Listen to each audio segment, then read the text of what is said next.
Weight division daw ako kanina, di ba? Tep. Barbie arms wrestling. Barbie arms yan. Oo. Pero kamusta naman ang iyong puso? Ikaw ba'y may jowa ngayon? Ay, oo. Yeah, pusong ligaw. Charit po. I'm currently single po. By choice or by circumstances? Grabe ka naman. By circumstances, kasi yung boyfriend ko po, he decided to go abroad. And then, parang napagkusunduan namin na parang hindi mag-work sa amin yung LDR. We both agree naman na hanggang ngayon, nagchat-chat naman kami and may bago na siyang partner. Eh bakit di mo sinubukang sumama sa kanya sa abroad? Mahal daw yung Pamasahe. Mahal po yung pamasahe daw. Ay, parang si number one, no? Parang ano siya, no? Parang may jowa siya kasi pretty-prettyhan lang siya. Kasi parang sinasabi niya na, ako may parang Ako ganun. meron, No? ganun. Totoo, may jowa Parang ka ba, number one?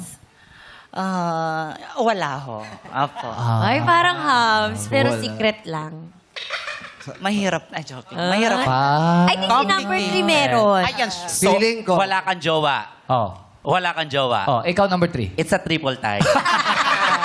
Alam ko naman may jowa si number 3. Walang jowa si number 3. I've been single for 7 years na po. By choice yun. Danger. Bakit? Anong... I was traumatized with my past relationship po kasi I was used Tuloy mo lang English. financially. Oh.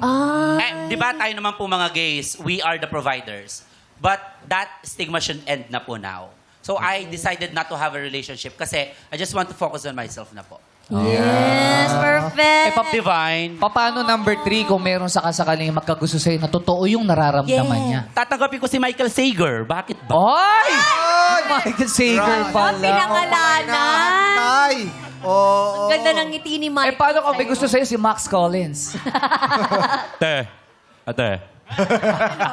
Max.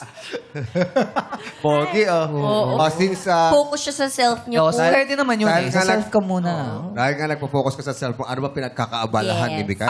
Currently, ako po ay isang public school teacher. Wow. Pero nagtuturo na po ako for the last 9 years. Nagtrabaho po